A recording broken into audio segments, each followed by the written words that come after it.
A Phoenix police officer killed in the line of duty. He gave 23 years to serving and protecting the community, and he did that right up until the end. His last act as an officer, helping somebody in need. Tonight we have lost an important member of our community, but for some he was a lot more than that. Officer Paul Rutherford of the Phoenix Police Department was a husband, a father, a partner, a co-worker, a neighbor, and a friend. He lost his life today investigating a traffic collision near the intersection of 75th Avenue and Indian School. And tonight we have two reports for you, including what happened at the scene. Let's begin learning more about Officer Rutherford. First off, let's talk to ABC 15's Angie Cayley, who begins our coverage tonight. Angie. Well, you said it, Dan. He was a husband and a father, two adult sons, a wife left behind, and he was young himself, just 51 years old. Officer Rutherford was rushed here to Banner University Medical Center, but he did not survive. Officers and other first responders lined up outside the doors while Officer Rutherford was wheeled out. He was draped with the American flag. Chief Jeri Williams here for this somber show of support for the nearly 23-year veteran. Officers on motorcycles then led the procession to the medical examiner.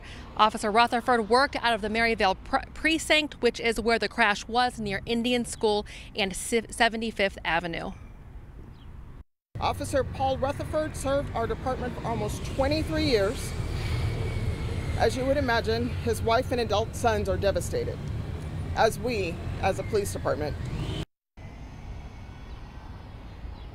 As you know, a lot to work out over the coming days. There will be services, of course, and fundraisers. And Dan, Chief Jeri Williams asks that the public keep the department and Officer Rutherford's family in their thoughts and prayers.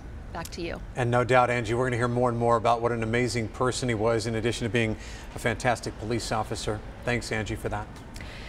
75th Avenue and Indian School shut down for most of the day while investigators try to figure out what went wrong. Tonight, we're hearing from one of the very last people to interact with Officer Rutherford.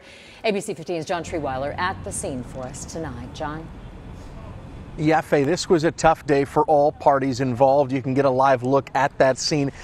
Indian School at 75th Avenue is still shut down here. They are kind of in the beginning stages of clearing this scene, but you can see these two vehicles right here, that sedan and pickup truck. These are the two vehicles that were involved in that first crash out here. Officer Rutherford was on scene investigating that original crash involving these two vehicles. Both of those drivers very young, on their way to school, dropping off family at school. But they said the short interaction they had with Officer Rutherford was one who was very kind. He was very caring, even hugging one of them to make sure they were okay just moments after their crash. And then just a short moments after that, Officer Rutherford was struck by an SUV. It's very difficult. It's I saw it. I saw all of it, and I'm very sorry for his loss, to his family, his wife, and his two kids.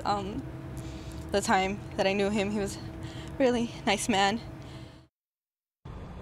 The driver of that white SUV did stay on scene with police. Once again, you're getting a live look at this still an active scene. Indian School Road still shut down. Police did evaluate that driver for impairment. They say she was not impaired this morning. You just heard that sound from that 17-year-old who was one of the original drivers out here. She was obviously very shaken, very emotional. She said after Officer Rutherford was struck, she kneeled down to him and he said the word wife to her.